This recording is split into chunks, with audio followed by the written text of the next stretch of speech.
मेरी वालदा को कैंसर हुई। क्योंकि पाकिस्तान में कोई कैंसर हॉस्पिटल नहीं था, मैंने अपनी वालदा को बहुत तकलीफ में इस दुनिया से जाते देखा।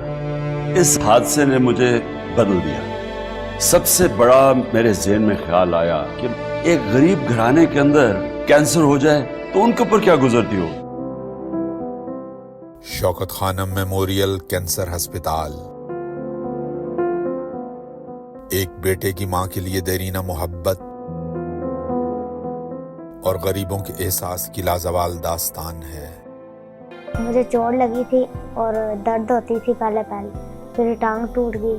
फैसलाबाद चले गए, फैसलाबाद वालों ने रिपोर्ट करवाई बाहर से, फिर रिपोर्ट में आया कैंसर हो गया बच्चे को।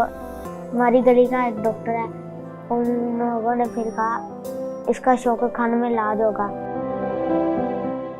कौम के मसीहा इमरान खान ने 1994 में मुल्क के पहले और सबसे बड़े खैराती कैंसर अस्पताल की बुनियाद रखी, जहां 75% मुस्तहिक मरीजों को बिला तफरीक व तखसीस आलमी मयार के इलाज मुआलजे की सहूलियात बिल्कुल मुफ्त फराहम की जाती हैं। कब मेरा बेटा इस से ब्लड कैंसर हो गया था, इस मुश्किल वक्त में सब अपनों ने साथ छोड़ दिया और एक साथ था वो इमरान खान का,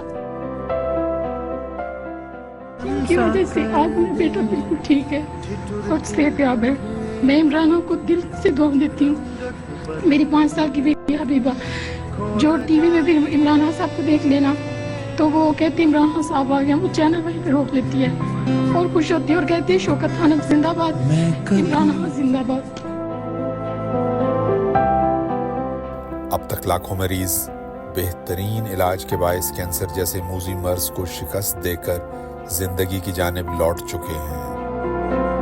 मेरी बेटी को पिछले दिनों ना ब्रेन ट्यूमर हो गया था, तो मेरी बच्ची ये इसको नजर आना भी बंद हो गया था, लेकिन हम आपके बहुत शुक्रगुजार हैं कि ये पहचान नहीं पाती थी कि ये मेरी माँ है या कोई और है। हम नजर यानी कि बंद हो जाती थी, लेकिन अल्लाह का लाख लाख शुक्र है कि हमें शौकत खानम का ही एक रास्ता मिला और उसमें मेरी बच्ची आज माशाल्लाह देख सकती है आपको।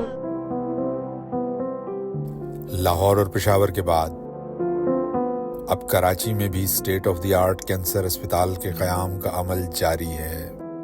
मेरे पास ऐसे अल्फाज नहीं है कि मैं जिनसे आपका शुक्रिया अदा करूं। मैं सोच भी नहीं सकती थी मेरा बेटा दोबारा ठीक हो जाए।